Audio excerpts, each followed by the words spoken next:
In this video, you're gonna know exactly how you became an addict.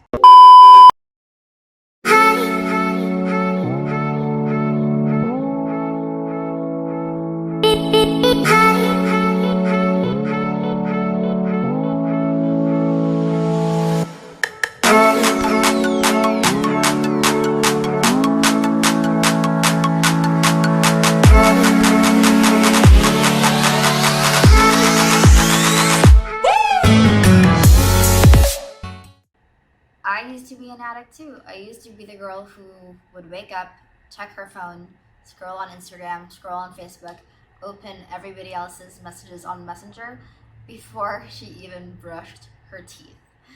And I know a lot of you are living that exact life right now.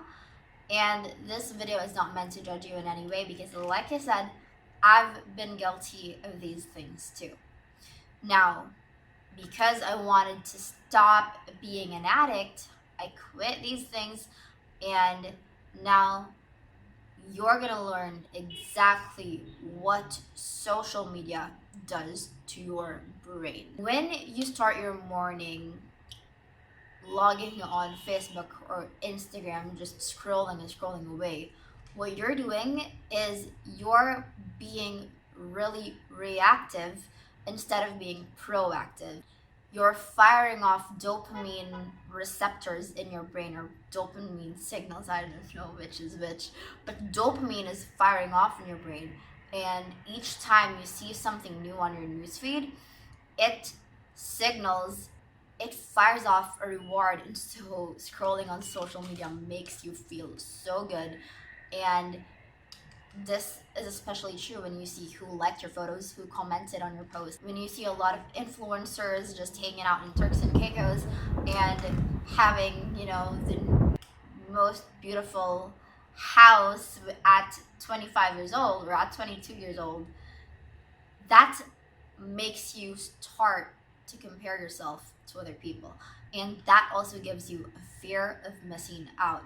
When you see your buddies going out to the club, going out to all these expensive trips that their parents paid for, you kind of feel like there must be something wrong with your life because you don't have these things. And you don't consciously know it, but it happens in your mind. You're already comparing yourself to these people, and when you keep doing that on a daily basis, what do you think is happening? You start feeling like you don't have enough. We are social beings. That triggers your anxiety. That makes you feel like, oh my God, I don't have this yet, or I'm not this person yet. There must be something wrong with me. I must be doing something wrong.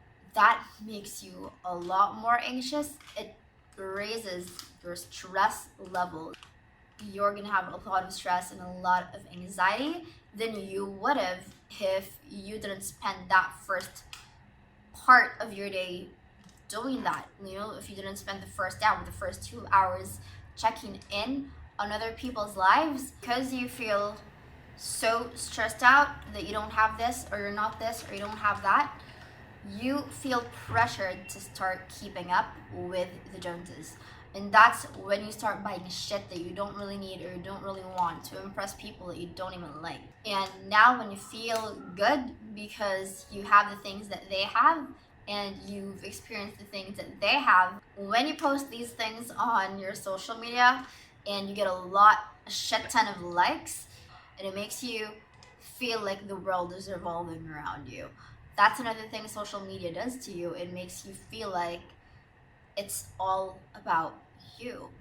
It makes you focus a lot more on yourself. It makes you me-centric. And like I said, I've been there. I know exactly what that feels like. I know it can be rewarding when a lot of people just pour in the positive comments and give you a shit ton of hearts on your posts. But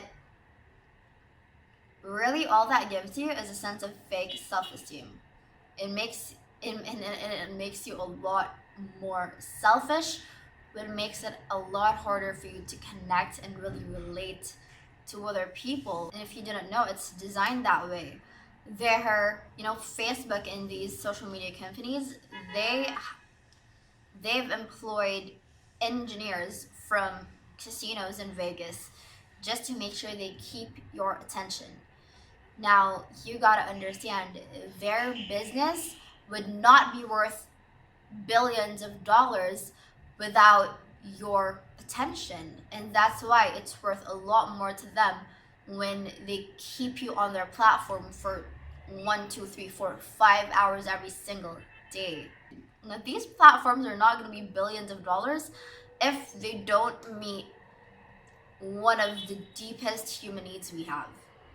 And the reason why Zuckerberg is super fucking rich right now is because he meets your need to feel important. Every single one of us has that need, and that is one of the deepest human needs that a human being has. When you go on to check on Instagram or Twitter, on Facebook to see who has left a comment, who has liked your posts, and who messaged you for the day, it reinforces that sense, that feeling of, oh my God, I'm important! Somebody cares! And over time, it makes you think, and it makes you feel like the world revolves around you. And it traps you in your small little bubble of me. You lose track of time. You just keep interacting with people that you don't really give a shit about, that are not going to give a shit about you when you die. And it gives you a sense of fake connection, like I said. And because you keep doing that throughout the day, before you know it, your day has gone by, and so did your focus. Because social media is amazing at doing just that. It eats away at your focus. Now, I'm not saying that social media is evil, because I've personally made dollars on these platforms myself. And I know that it's powerful for businesses, but you also gotta know there are negative consequences that if you're not careful, you could literally waste years of your life just staring at a screen, fake interacting with someone who doesn't even really know you and you don't even really know.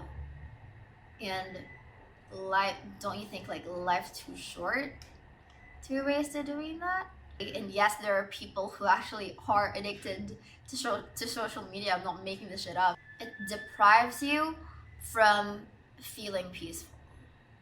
And this is something that I noticed myself, because when I deleted Facebook, when I deleted Instagram, and eradicated them on my phone and my computer, I just felt so much happier, and like I even stopped biting my nails. I felt a lot less anxiety, and I just got to really focus on me and focus on what I needed to do for the day, not on where my best friend has been for the last 2 months, or where this person that I don't really give a shit about has been and how many Rolexes he has.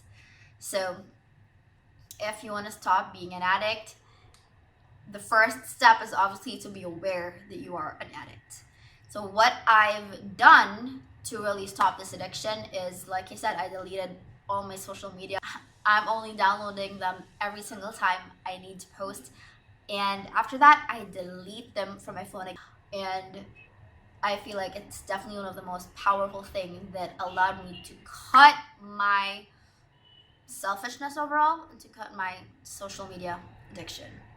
So this is what worked for me. I know at first it feels scary to feel disconnected from the world, but try it, because for me, it just helped me nurture this sense of inner peace that no amount of likes would ever be able to compensate. So I hope that this has helped you. If this has, make sure to give it a thumbs up and subscribe to this channel. And also let me know what you want from next week's video. And I will see you on the next one. Bye.